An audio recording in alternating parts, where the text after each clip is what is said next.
Hello, Ellie and Zev. Welcome, Hello. my Hello. friends. Nice to As be we, here. it's good Yeah. to have you.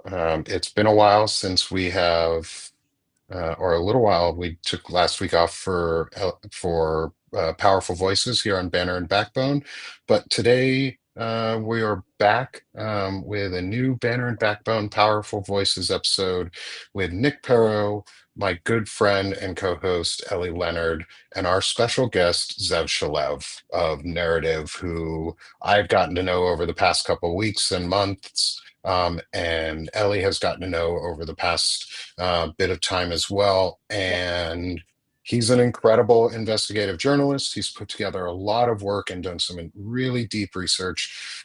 And the last time we had spoken, we had all three of us together. I had to rush off a little early on air due to an incident. So before we get into anything, my son is doing okay, everyone. His arm is healing up great. Um, and he is hopefully going to be out of his cast here in the next week or two. Oh, So wow, he's that's doing exciting. really well. He Yeah, must be Fast. thrilled. he's healing really well, and he's very excited to be able to take his own showers and put his clothes on without having us help him all the time because he can't put shirts on over because it gets stuck on the Ugh. cast. Does he have Um, lots of nice messages on his cast? there was on the first one, but they actually cut off his Uh, first one and put a new one on, so he okay. lost all of it. So Aw. he has some messages on it, but I think he's been a little more sparse on this second one. So it's good to see everyone. Ellie, Zev. Yeah, good Zev, to do you see you mind too. introducing yourself before I hand it over to Ellie, so that everyone in the crowd gets to know who you are, real quick, and then we'll jump into it and have a great show. Sure, thanks for asking. So my name is Zev Shalev. I do a thing called narrative.org, which is spelled NARATIV.org. I just got stickers, by the way, so you can see that. Ooh. I don't know if you can see that there. It says narrative.org. There you go. In some shots better than others. And I've been following Trump and the war on democracy, as I call it now, for 8 years. It's been a passion project. I'm a CBS News producer by is my last sort of big job is doing the CBS News Network morning show. But I gave it up because I thought there was something much bigger in this Trump world that needed to be looked at, and it's been my passion project for 8 years. And can't believe we're still at it. Can't believe we're still at it, investigating all his corruption, his wrongdoing, and who's funding him. Well, it's amazing to have you, Zev. So thank you. And I'm glad you're Inviting me. doing the work that you have been doing, and being able to connect you and Ellie together on that first time, and now get to have you guys back. So Ellie, Yeah. Zev, this is really more your show than mine for this because Uh-oh. I love adding points in, but I wanted and guiding this discussion. But it's really your insights that so many people are here for because you guys are both really steeped in this and really, really strong, powerful voices that are bringing the truth. And that's what we're here to do is bring the truth, bring light to people protecting pedophiles. And right now, specifically what's going on with, as I've called the PedoPal Mafia. And I'd love your insights and thoughts around Peter Thiel, Elon Musk, Curtis Yarvin. I know he hasn't been named in the in the pedophile mafia, but he's in that ilk of human beings, and how it ties into Epstein and what you two may know about some of those connections. You want me to go? All right. Well, I dug into those. I think it was 6 pages that they gave us last week from the House Oversight Committee. Um, I never take anything that they give us for granted, whether we've gotten it before, whether it feels like useless information. I always just like go through it with a fine-tooth comb because I am under the impression that they're hoping to keep us stupid. They're hoping that we don't look things up. They're hoping that if something sounds academic or legalese, that we won't look through it. And there's a lot of information even in these little tidbits that they're giving us. And so this week we got these 6 pages, and they included one flight manifest that had Adam Perry Lang, which was Epstein's personal chef for 6 years, and he went to the island quite a bit. He is someone who needs to be subpoenaed. He was with Epstein all the time. He went on almost all the flights. And then you had two things. You had the financial ledgers. You had 2 pages of financial ledgers, and you had these itineraries, these emailed itineraries from Epstein's emails. And I don't know who was sending the emails because they redacted who the emails were from. They spelled Jeffrey Epstein's name wrong. They spelled it with 3 Fs. Um, but I think the big bomb that came out of that was, I mean, and it sounds so innocent, but is Elon still coming to the island this weekend? Just very innocently. So we don't know if he actually went, but we know he was invited. And I had even people on Substack who are, we're all kind of aligned, I would say, probably politically, but even they were saying, well, just because he went doesn't mean he participated in anything. And maybe so, but the guy has 14 kids and he has like a penis implant and you know what I mean? Like He he's does. not, A harem of he wives. does, he has a broken penis implant that multiple women have brought up, multiple baby mamas have Wow. brought up. Yeah, so it's You like know something I don't. I yeah, do there know you go. that. Thank Right. you. Gender affirming care, right? Um, The so most you, affirming. except for it's broken. So it's kind of when I'm okay, I just got that. It's very funny. When I think of those things, I don't think of someone who would innocently enter a very sexualized situation and just go there to relax on the beach. That's Yeah. just I mean, yeah. I don't know if he was, if you ever went to the island. I don't know whether he'd be involved in any of those things. He does have a voracious sexual appetite, no doubt. But, um, just because he was in the island doesn't mean he would participate in an orgy or whatever it is that we're doing Right. down there. I mean, y- Elon Elon Musk was a target of Jeffrey Epstein for other reasons, not just because he was Hmm. a famous person. Elon Musk was a target of Jeffrey Epstein's because he was part of the tech mafia, because he wanted to get Hmm. information, insider information about what was going on in Silicon Valley, so that he could pass it on to both Israelis and the Russians. His interest in both the nuclear sciences area and in the Silicon Valley was because of the technology and because of the Hmm. learnings that they were doing, less about the politics. So there was certainly whether he would have blackmailed them or just funded him or wanted to be in association with him, who knows? There is another, and I'm just trying to find it here, but I can't. It's not right in front of me. But there was another time that Elon Musk and Jeffrey Epstein were involved in a dinner together. So there's some record of them Hmm. being at least in the same vicinity before. And there's that picture, that famous picture of Ghislaine and Elon, which he Hmm. claims wasn't real and or Photoshopped. Yeah. photoshopped or bombed, photo bombed.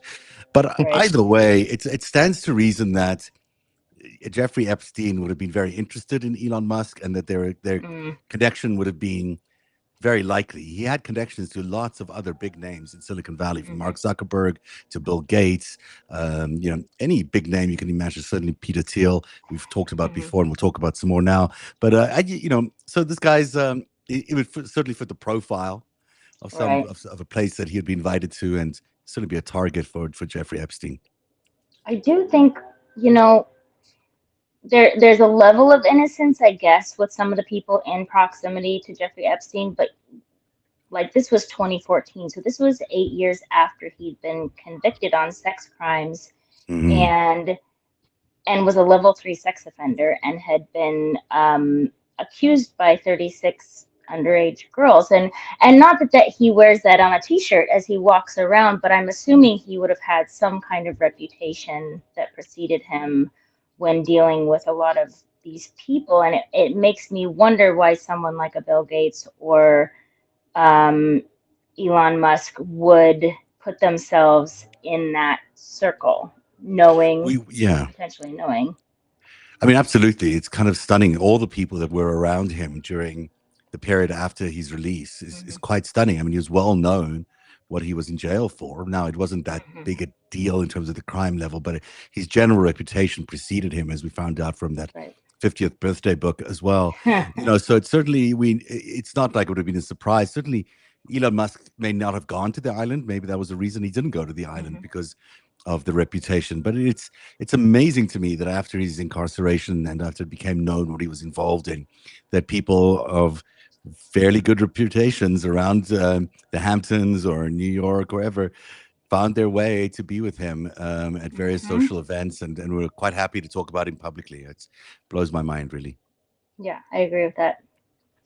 Something else that I wanted to think about is back to these documents that were released. They released 2 pages of ledgers, and now we know, um, what is it? Is it something like $4 billion of wired transactions that they're digging up? Is that number right? I've heard that number from the senator Wyden. Yeah, I widen. I believe it to be true. I think there was a Yeah. lot of money being laundered in and out of Jeffrey Epstein's bank accounts into all sorts of ventures. Uh, um, that's how he ran. That's how he Hmm. did a lot of his criming. There's a lot of his criming was really around money laundering. It was not around Right. the human trafficking. Although we focus a lot on the human trafficking, so that Right. number's probably right. It could be way more, actually. Okay. So Well, so, and he had quite a lot of bravado about the financial dealings that he did that were very underhanded. Because if you look back at some of the older articles about him from the early 2000s, he talks about it kind of proudly, despite other people going to prison basically on his Yeah. behalf. But so they released 2 pages of these ledgers, and the interesting things you can go through and kind of add up and do the math, and it's a lot of money coming in and out. But there were two unredacted that were payments for $200 each for massages for Prince Andrew, Mhm. and which I found very interesting because every young woman who came forward and spoke up said that they were paid $200 to either recruit or to give a massage, and that was the most money they'd ever had. And this kind of validates what they're saying, and it's interesting that they would put massage for Prince Andrew right in their ledger. You would think they would have been more subtle, but again, it's back prior to them thinking they could be caught for anything, and they were probably quite brazen about the things that they wrote down. Yeah, and a massage could have been a massage for all we know. It's still fairly Right. innocent. But you're right. I mean, now in hindsight, it's so obvious. Everything sort of gets a second meaning, and it's really gross, really, when you think about it. And it's no, I've been reading about Prince Andrew's estrangement again now from the royal family, courtesy of Prince William over the last few days. I mean, that's certainly Hmm. the rumor around the royal family is that Prince Charles has been trying to return Andrew to the inner circle, but William is now pushing against that because he just Yeah. can't understand how that's even possible in this environment. Right. Right. It's obviously a big issue for the royal family still, and interesting Sure. that they would publish that as well because it sort of must stick in the it damages relationships, I would Right. imagine. Right, and British tabloids are just so much, they're so much bigger and more than US tabloids. I mean, and some of their biggest main newspapers in England are actually tabloids. So we think of like the New York Times and the Washington Post. They have newspapers on that level, but they are tabloids, and the royal family works with these publishers to decide what goes out in the headline. So it's a very, I because I had worked on a project for a film with Harry about 3 4 years ago, and he Yeah. talked about the level of interaction between the palace and the tabloids, and it's really really interesting.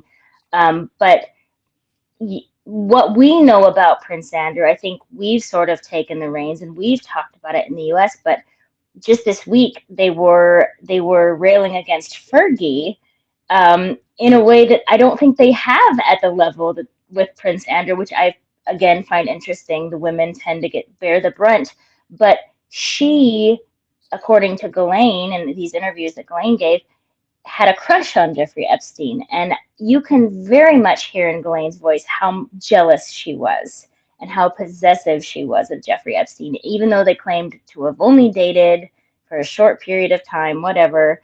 But she was very possessive about the women who came in and out of his life, and one of them was Fergie.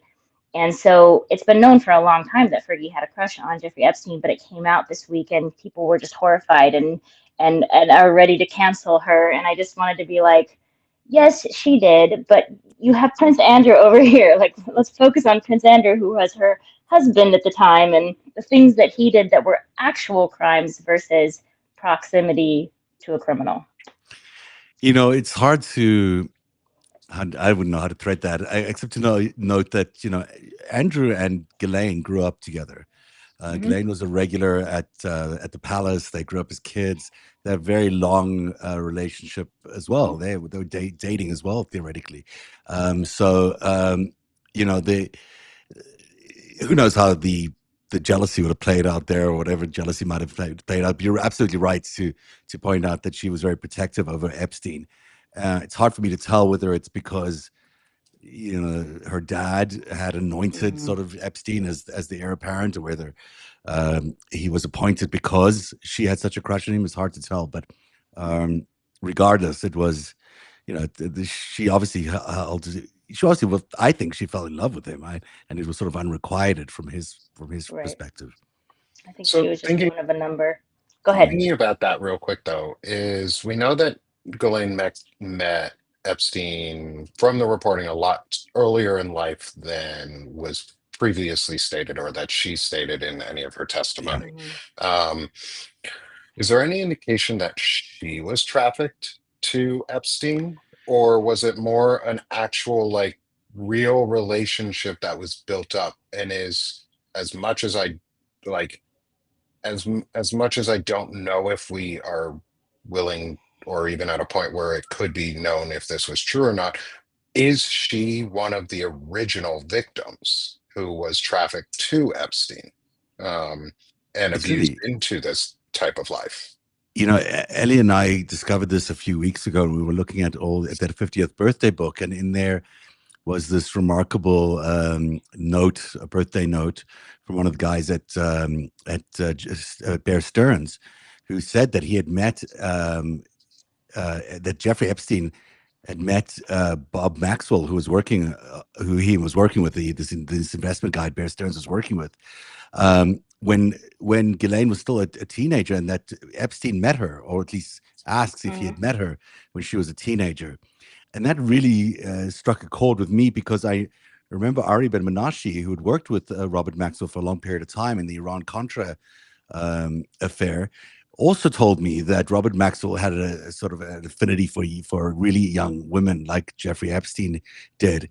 And I didn't really connect that with anything until I saw this note. And then I thought, well, if he met her as a teenager and Robert Maxwell had the same sort of inclinations, I don't know how that world works, but it's, Proclivities, yeah, things. but if maybe maybe that was part of the thing. I mean, I don't know enough about that world, and it would certainly be shocking. On the other hand, it certainly fits the profile to some extent, and it's hard for me to tell, Hmm. what the reality is there. But she did meet him at a very young age and was still dating him. She was dating him in the '80s for sure, and she was still quite young then. So it's Right. and he was much older. And she claims up and down that she didn't meet him till 1991 and her father never met him. That's her story. And um, in It's these impossible. right, I agree. Yeah. In these Yeah. interviews, she was given immunity, but she wasn't given immunity from perjuring herself in these interviews. But she's not going to get called out by Todd Blanche. He's not going to say you perjured yourself. But she very much did, because we're going through listening to all these, and then I remember you messaged me and you're like, wait, did he say 1976 or Yeah. 75 or something like that? And I was like, I think he did. And then we went back and found it. And yeah, she would have been a teenager. And she had a very interesting relationship with her father, because she had a lot of brothers and sisters, and she was the youngest, and she was definitely the favorite. She was like the Mm. pet to him. His boat was named after her. There were some probably weirder relationship things there. I don't know, I have no details or no evidence of anything, but um, I don't think it's unlikely. I know her mother was pretty stable. Like her mom was a pretty stable, like great advocate for Holocaust history. Like Mm. she did some really, really great things. But I think she was very separate from that life of her husband and the things he chose to I do. mean, Robert Maxwell was not a nice guy. and I think he was a particularly nice husband either. Yeah. So if she was a stoic face, and like, she was also came from French nobility, I think was part of the connection there. I suspect, I suppose that can't have been an easy marriage. Right. He was a womanizer. He was always running around the world. He was, loud and berating to everybody. I'm sure it wasn't different at home. Mm-hmm. Um, but in terms of Ghislaine and Jeffrey, it's just not, you know, unless Ari Ben Menashe is completely lying, and there's no really reason to be lying about this note that he met Jeffrey Epstein from Robert Maxwell when Jeffrey was dating Ghislaine in the UK. So Right. there's too much going on to focus people's attention on them having met in at least the 80s. Now this new thing suggesting they might have met in the 70s. I mean, it seems pretty likely that she's not telling us the truth about how they met. Right. Which Yeah. says more about the where did Robert Maxwell's money go, and how Yeah, did Jeffrey Epstein end up with some? I mean, that speaks more to that they had a greater absolutely. connection. You're so right about Yeah. that, because that really is the cover story, right? The cover story Hmm. is they just met in 91. Now, if that's not true, then it opens up a whole Pandora's box of, well, where did you meet? When did you meet? When did Jeffrey Epstein get to Hmm. meet Robert Maxwell? What was he doing in London all this Right. time with Robert And Maxwell? What and arms why lie deals were they about it? involved in? Yeah, Right. Yeah. I mean, it's like, Well, and two, if you are, and I'm not playing devil's advocate. I am, but Hmm. I'm definitely not advocating for her to not have responsibility for her actions. mm, Just Hmm. so anyone in the audience is clear, we have to be willing to ask the question though: is she a victim too? Was she one of the original victims for Epstein? Like, was this sort of a trade from Robert Right. to Epstein in a way to become business partners? Was he almost sold his daughter to him in a way as a, maybe not even as a tool of Like sex, but as a tool in a general dowry. to be Right. used. Yeah. And she is a manipulative liar, which is also a trauma response to being mhm, Hmm. abused your entire life. Is she has been manipulated into protecting Epstein. I don't think she is forgivable for any of the for accountability, though we have to be willing to ask, especially if we want to believe people of their stories and Hmm. survivors. If she's a survivor too and has a story to tell, it may be worth learning about if she was ever willing to get past the trauma of Hmm. what she might, possible trauma that she might have, or on the other side of it is she was a fully complicit victim or fully complicit actor as an adult during it. And Hmm. both can be true. yeah. Um, In Right. fact, most I often likely go together. You do often get Yeah. people who are victims of child abuse becoming abusers themselves. Right. It's an important point you're making. It doesn't excuse any of the things that she did, but it certainly adds context to her and her devotion to Epstein, which I have struggled to understand all the time, because it's so it's so long lasting and it's so even present Yeah. today, I and I think he don't was. understand it. I Yeah. think she visualized him like her father. I really Mm, do. I think that was the connection, is he was like an arm of her father. Her father was gone. But my question with the timing of when she met him is, if it's an innocent meeting that she met him in the 70s, then why would she lie about it? Like, mm, what's the purpose of lying?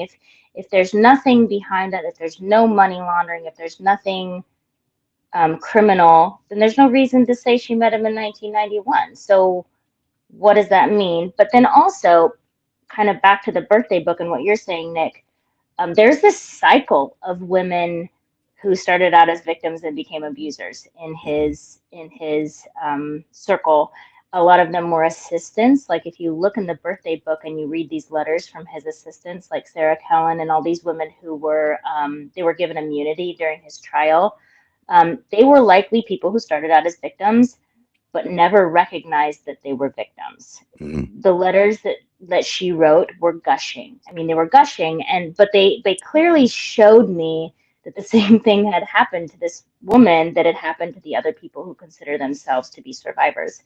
Um, and so you would have people who had at some point, because they were told to recruit, right? That's how they were started. They would recruit their friends and they make money from their high school buddies or whatever, um, to where they got to a point where they were more active versus they were more victimized.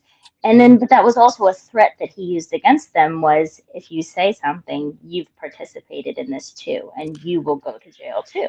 Yeah, and for many of them, it was still even though it's hard to fathom how, but they found Hmm. it as a career path. They found it as a way out Right. to an exciting world and a different world that they would never have had access to. They did credit him with giving him education, not excusing anything he's done, but Right. or did. But there's an element of the sort of an old school kind of paternalistic old way of thinking of things. Stockholm syndrome. Yeah, and the Stockholm syndrome as well. But it's not inconsistent, with the royal family, and it's why I always like that alliance between the royal family and Jeffrey Epstein or whatever it was, their relationship is fascinating to me because there's it's just in the way they treat people and in the way they Hmm. operate around the idea of especially young women as objects in that way, which I thought was very similar in a lot of ways, and maybe not that Hmm. jarring for someone like the king or his brother or anyone else in that milieu who's came out of that world. I don't know if it was Right. that. I think it's sort of that's just how they did things. Right. They probably might still even do things. I don't know.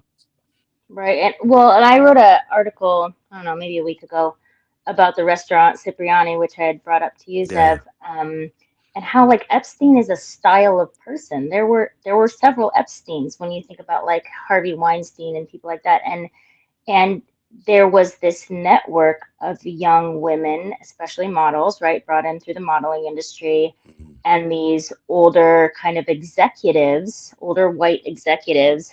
And this was very cyclical. This happened all the time, and especially in the early 90s, right, before we started to standardize how you treat women, how you treat young girls. What are the rules? Where are your parents? Supervision. And so there were probably a lot more victims, a lot more perpetrators than we're considering right now. And again, brought in through the modeling industry, which I'm hoping to dig into next because that just seems to be this common denominator that comes up and comes up. And it's something where they could bring girls in from usually Eastern Europe, or they could tempt girls who come out of like foster care in the US and say, you're really pretty, you could be a model. What do you say? That was I remember as a kid thinking that that would be the greatest thing ever to be picked up by a model. You know what I mean? Like Mhm. that was just like the ultimate goal of a 13-year-old girl. So that's something that I would like to dig into more because I think nobody has investigated the modeling industry Yeah, I've in been doing a all little of this. digging lately too because it's sort of coming up to where I am in the story of the greatest heist. Hmm. But look, this was more than just a couple of people. This is a way of being in New York, and it still is a way of being in New York. These power executives hold a lot of influence, a lot of power. They all know each other. They lord over New York like a mafia group. They all Hmm. know who they can hire, who they can't hire, who's done someone wrong, or who's done the other person wrong. So there's blacklists, there's all sorts of things, and in and amongst that is this.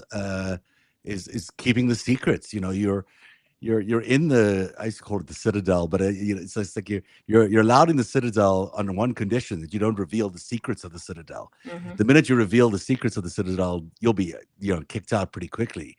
Yeah. And so that's in terms of access to that group of people, one of the ways in for any girl around the world would have been through a modeling agency, whether it's Casablanca's modeling agency or Trump's or Epstein's, whatever.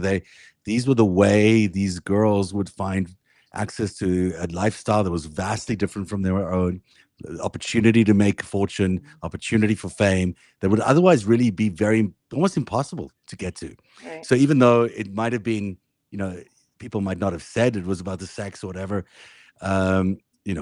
coded modeling, whatever. It was about sex too, but it was also a Hmm. path for everyone to get for them to succeed as well. And many, Right. many people who are famous today took that path. Hmm. Right. Right. And I mean, it's the irony is, if you think of Melania Trump, she probably came into Trump's world through the exact same path as all these girls. Like, It's one of the only and paths that you could get in there. I mean, really, right. that the beauty pageants, in the gay world, there's another sort of path that people get in there. But in reality, it always all still revolves around sex. It's all still, it's how, it's what you can do for the biggest names, the most expensive, accounts, the biggest wallets in New York is how you can get ahead. Right. So And go ahead. Go ahead, Nick. before we go any further, one of the things we talk a lot about are the girls because they're the ones who've come forward now as women, the survivors who were girls. We don't really ever hear about boys um, being peddled through this, the influence campaigns that could have been used in those ways. Mm. Do you, either of you, know anything or has anything come out about boys being used in this same way? Because I know folks in, like, named in the Epstein files are gay or lesbian or straight. It doesn't matter your sexuality because rape is not about sexuality, it's about power and control. Um, and we know that's really the big thing billionaires and these types of people value the most is power and control. But we don't ever hear about boys being part of this. Do we know if there are There were connections there boys. There were too? boys in absolutely, and I think it's almost as high as 20%, if I'm not mistaken. But I don't want to. I don't want to say that definitively. But it's a large number of boys, much larger than you'd think. But in a group of 1,000 people, that's 200 people potentially. Um, were they how they were used is I don't know. There's lots of rumors around Epstein being gay himself, that his actual, lifelong love was Wexner, which I still am struggling to completely understand. But and then the Wexner Group also held an association with Abercrombie and Fitch, and we know that the owners of Abercrombie and Fitch are facing their own legal scandal around this very thing. So maybe some of the boys were there. Some of the boys went through the Abercrombie and Fitch pipeline, if you will. But absolutely, and again, still to today, it's one of the only ways for a young gay guy to get a leg up in the world is through that. Is through connecting with one of these billionaires in New York or LA. It's Peter Thiel, classic example of someone who had for a long time a sort of a bought younger man that was his boyfriend on the side of his relationship with his husband, and he passed away under mysterious circumstances almost a year or two ago. But it's an interesting story on its own and a tragic story on its own. But that's how things roll. I mean, that's how the world is. I don't think it matters the gay or straight. I think women are seen as more victims, even though it's not true. That as a young teenager, you can just be equally as traumatized by any of the experiences, and it doesn't make a difference. The gender, really, it shouldn't. I don't know why we do that. Yeah. I feel like at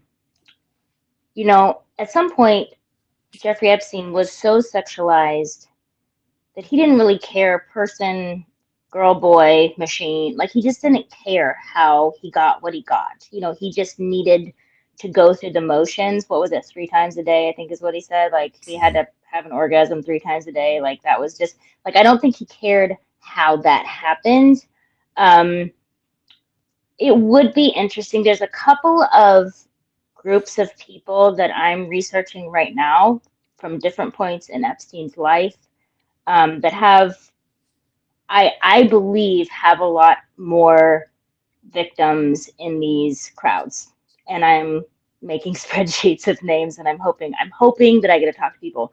But it would be really interesting if you started seeing boy or male victims come forward, because I think when you deal with a lot of these very powerful, very rich, very white men from New York City who were in their heyday in the 90s when young girls were just like a dime a dozen, they still don't see why that's wrong. They still struggle to feel accountable for those actions because they probably look back very nostalgically at that time.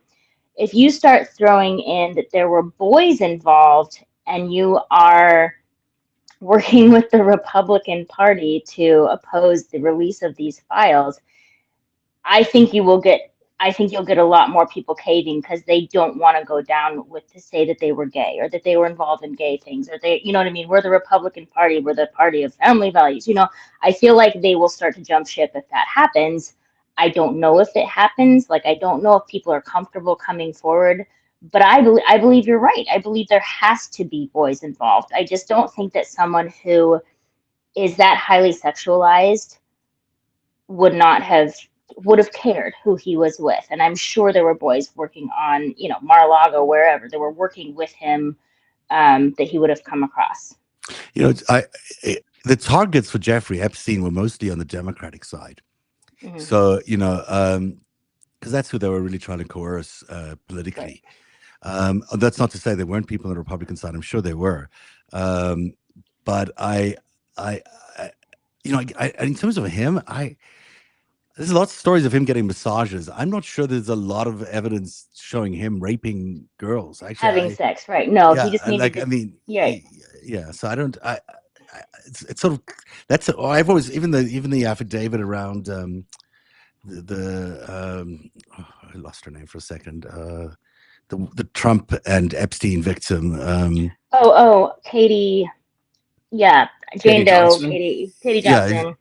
Yeah, Katie Johnson. Even that affidavit, when you read it, or that I think it was an affidavit, it talks about Epstein not being able to get it up and sort of having to be like it was like Trump who did the raping part of it, and Epstein was not really engaged. I'm not saying not that it precludes he's obviously still highly culpable for all of that, but but it just tells you the kind that he was the straight part might have been more of an act than we realized because it was just a convenient way. But I don't know. Yeah. I mean, I'm yet to find someone to tell me, directly that he knew that Epstein was gay, and I don't have that. So, digging into maybe not the actual sex aspects of it, or sorry, not even sex, the rape aspects and the power aspects of it. Let's get into maybe some of the money aspects because that's where I think really Elon Musk and Peter Thiel tie into it is more. I do think they knew, obviously, they would have known and they would have heard, and it would have been painfully obvious or aware to them that this person, that Jeffrey Epstein, was a pedophile and had been charged and credibly accused of it, but they wanted money and influence of some sort. Can either of you talk about some of the money that they have received or could have received from that type of relationship? I know, Zeb, you have experience with Peter Thiel himself, and his use of Palantir specifically. Is something that I would be interested in knowing if there are connections to dirty money going into that company and being laundered through it. Well, it's a huge question, Nick. The money that I found originally that connected to Peter Thiel to Jeffrey Epstein was through this company called Carbon, which I think I've spoken to you about before. It was a sort of a pretend company for 911 call centers that was going to help 911 call centers identify a caller by matching their information to databases of the government. In reality, it was sort of a surveillance effort by the Israeli IDF's 8200 to surveil Americans. And it was fronted by a lot of Israeli Defense Force 8200 types. And strangely enough, in there was Jeffrey Epstein, Peter Thiel, and Ehud Barak amongst the investors. And that's the first sign of their connection that I found. But I know that over the years, Thiel has invested heavily in Epstein's projects, and maybe vice versa. I think vice versa. And I'm yet to dig into some of the stuff about Palantir. Look, Palantir was first funded by the CIA. It was funded by In-Q-Tel. So, was it In-Q-Tel that did Palantir? I think so. Yeah. Am I right there? I don't remember on the originations of Palantir. I just know that they got Peter Thiel and I think Curtis Yar. No, I don't know if Curtis Yarvin was part of it. Yeah, I'll look up the. Peter Thiel was not part of. I'm sorry, Peter Yavin was not part of Palantir, but I know that Palantir is also connected to all these intelligence agencies, obviously, because it does a lot of work for them, um, and it's very similar in a lot of ways to a previous, to the promise system that people had used and spoken about so much in the previous incarnation of the scandal way back in the 80s. I'm not sure what the question was. Ask me what the question was about the. Um, are there, have you seen or know or noticed any finance connections between Peter Thiel's other organizations, such as Palantir, and say Epstein's money either going to and or from other organizations such as the IDF or the Israeli like Mossad or back to the CIA? Because there have been rumors about Epstein being part of the CIA or agent or intelligence agencies, and it seems very convenient that somebody who became very, very close with Epstein through monetary funds like this at times and receipt back and forth would not have used that money within a company like this. They were very associated with each other and associated with the same network. I mean, it's hard to imagine a world where Donald Trump or Jeffrey Epstein existed without Peter Thiel, without Elon Musk. Those things are all very connected, and they represent different types of interests, but they're all an interconnected network at the end of the day. So, yeah, is there any evidence of a lot of venture funding for sure? I haven't dug into the details a lot, but it certainly came up. Didn't Epstein's lunches with Thiel form part of the latest release? Mm-hmm. Yeah. So they were lunching or double lunch or early breakfast, whatever it They was. were having second breakfast together. Yeah, I love the second breakfast thing, Ellie, Yeah. because it's like, I mean, you're lucky to get one in some parts of the Little world. I guess it's hobbits not. over there. Yeah. You can get two Yeah, breakfasts. right? Uh, No. so I don't know the answer to that question to answer it fully enough, but I know that they're interconnected and that there's a lot of money that pours through through that network. And that's how we got here. We got here by the Iran Contra scandal and the sudden financing of covert operations through criminal efforts. I mean, that's sort of the original crime. That's the original sin that opens up to the deep state and leads us down to the path to where we are, and that involves all these characters over and over and over again. It would be Yeah, and I very. think one Oh, of go the ahead. before you go in, one of the groups would be Valar Ventures. They're so into this fucking Lord of the Rings thing over here with all of this. Yes, Valar I've heard them. Ventures. I've heard of their name. Can you spell that for me again? Yeah, Just. Valar Mhm. Ventures. Interesting. And the Valar were, I believe, were the elves. And living forever. And the Palantir is the all-seeing eye that is corruptible by powerful magic, which powerful bad magic, i.e., Teskriel and Palantir and Peter Thiel and a death cult. They're right. Yeah, the Wow. Valar were the gods. Wow. So very high ego going on with the naming. Yeah, absolutely. I got to look that up because it reminds me of another name, but I don't want to say it out loud until I've double checked this. But there's absolute. I've heard of that name in terms of the funding of these organizations. This is a lot of old money as well. A lot of traditional money that flows through Peter Thiel, flows through all these other people in this network. It's there are many famous names involved in Epstein's Hmm. financing world, um, Yes. royal names included. Yes. So I was just going to say, so I have been very slowly vetting the Black Book, because it's very coded. It's a lot of nicknames and misspellings and calling someone Chuck when they're actually like Prince of some country. You have to Right. really dig. But 90% of them are financiers.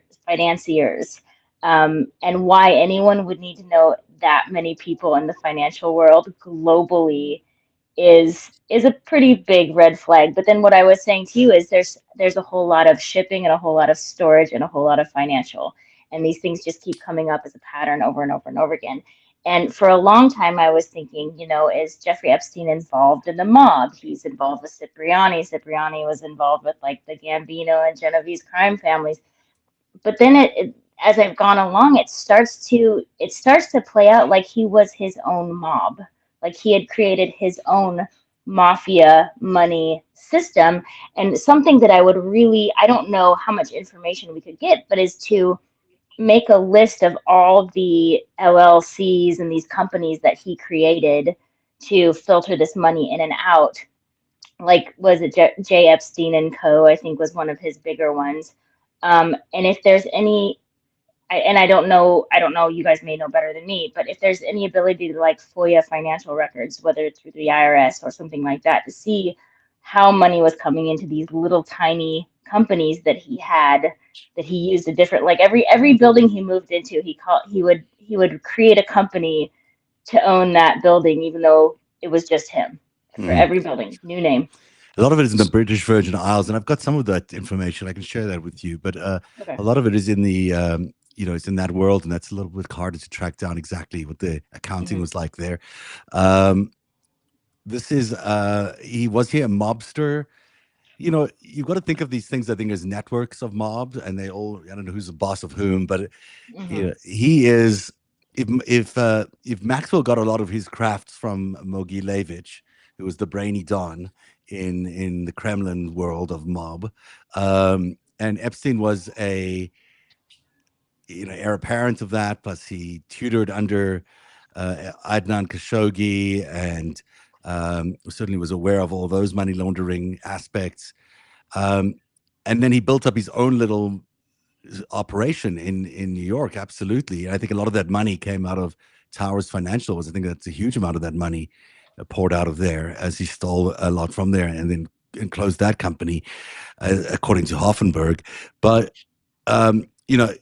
they all need each other. So they all become a network. It's why, especially if you frame it around sort of Russia's intention to destroy American capitalism, destroy America from within, it absolutely stands to reason that you would need a network to achieve that. You wouldn't just have a Jeffrey Epstein. You'd have a Jeffrey Epstein and a Donald Trump and a Jess Staley and a whole bunch of other people lined up to, Mr. Black, Leon Black, to do this for you, because you would want to infect the entire system. You wouldn't want to just infect one part of it.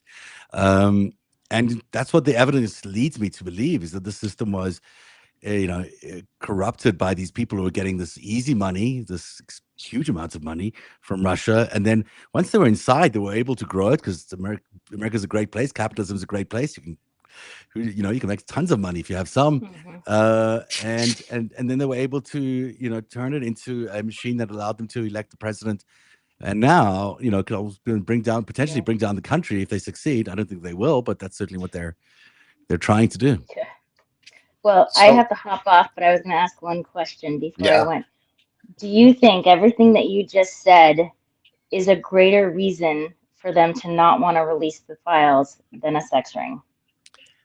100%, because it's still ongoing. I mean, the financial crime is happening in real time. It's happening right now. The whole cryptocurrency thing is one giant piece of this.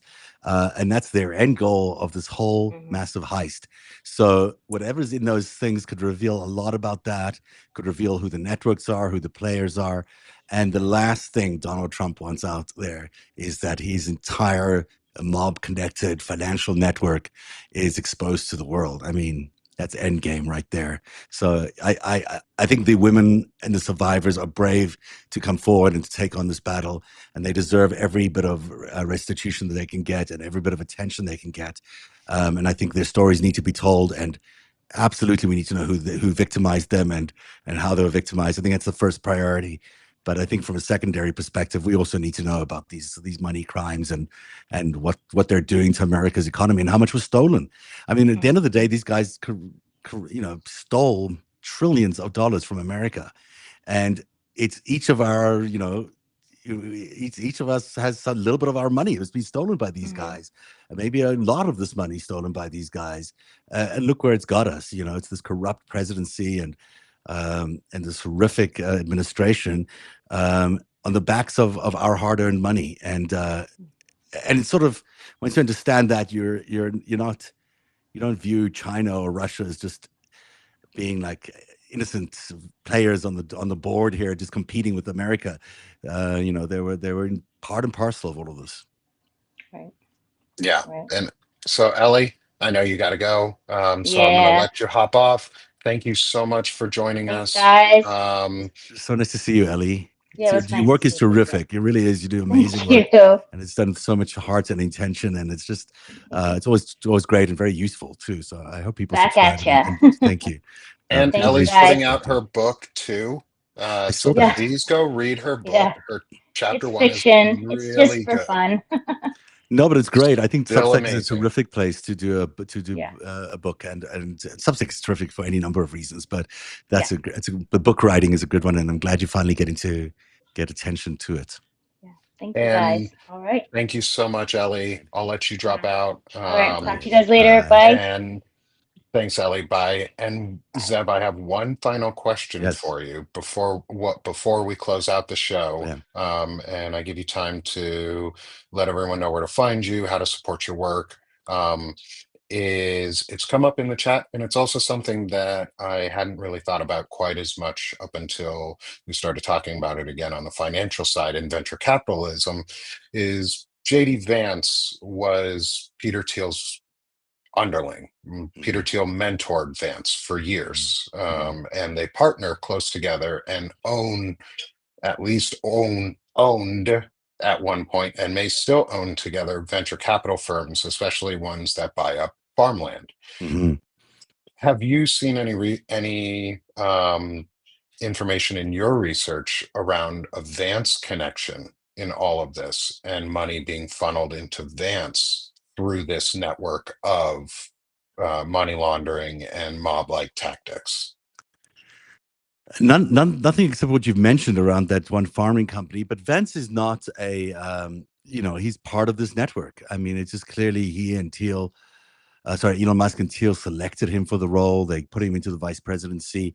He himself is a professional ladder climber. He's absolutely obsessed with money, as is evidenced by his book, and power. And so, I haven't found any direct evidence linking him to the broad mob network or the mob criminal activity, but he is who he is. He's thanks for that. It's really nice little little thing. But I think at the end of the day he'll be viewed as corruptly as everybody else. We have all these people in this administration are the worst of the worst. It really is becoming plainly evident that we've got some of the most corrupt people in power, and they can't be trusted for anything. I don't trust Vance as far as I could throw him. It's just doesn't strike me as a very trustworthy person. Not a person worth trusting. Mm-hmm. And so I think that's a great point to end today's conversation. And I want to make sure people have time to hear where to find you. I've obviously put up your QR code on the screen. So if anyone's following on YouTube or watches this afterwards, on Substack and on through your browser, please go ahead, if you already haven't subscribed to Zev, is go and subscribe to him. I'm also going to put up Ellie's link so that it appears in the show notes as well. And while we're going, Zev, how can people find you? How can people support you? The best way to find my work is at narrative.org. That's NARATIV.org. And it's where I put all my investigative work and also my daily analysis in there.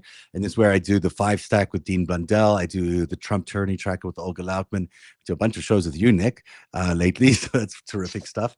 And it's just I try to make it as forward leaning, and I had Grok do an analysis of my site once, and it said it was rarely wrong and often ahead. And I think that's a good estimate, a good analysis of where we try to achieve is get you ahead of as much of the news, so the stories are coming well before they do, and allow you to prepare for how to involve yourself in those stories. Awesome. Thank you, Zev, so much for coming on with us. I'm just It's my pleasure. rotating real quick through the QR codes again for everyone who wants to be able to scan. This has been a presentation of Powerful Voices on Banner and Backbone with Nick Perro, Ellie Leonard, and our good friend Zev Shalev. He didn't ask for it, but I will say it anyways, just like our friend Dean Blundell does. Is go give Zev some money, go throw him some money, help support him, become a paid subscriber of his, become a paid subscriber for Banner and Backbone. We are nearing our 100 paid subscriber mark for Banner and Backbone itself. Congratulations. Thank you. It's a big deal. And we have officially gotten into all 50 states and have subscribers in every state. We have subscribers throughout at least the US and Canada. We love the support from both of our friends, our country and our friends in Canada. But please go give Zeb a follow, subscribe, share his work, help him out. Subscribe to Banner and Backbone, subscribe to Ellie Leonard, and subscribe to myself if you can over at Sick of This Shit with Nick. And thank you again, Zev. I will see you again soon. I'll talk to you later. Everyone in the chat, all nearly 800 people Oh, wow. who, or more, just about 800 people who have joined us between all four chats. Thank you all so much. Please spread the word. Keep the Epstein files in the news and what's going on, because they've shut down our government to protect pedophiles, and it's disgusting as fuck. So push back, fight back. Let's reveal the truth. Zev is one of the best at it. Ellie's one of the best at it. Thank you all, and I'll talk to you again later. Thank you so much, Nick. You're terrific. Thank you so much. And everyone should be paying for your subscriptions too, because I've got to get you to 200 now. Thanks, Zev. And I'm nearing 200 on Sick of This Shit with Nick. Uh, Just about at 150. So please come join me too. I'm happy to get your paid subscription. I'm trying to make this a full-time thing and into a full-time network, and could really use the support to get the word out. And yeah, thank you so much, Zev, my and pleasure. everyone again. Talk to you all again soon, and I'll see you all tomorrow on Sick of the Show with the opinionated ogre and Jacob.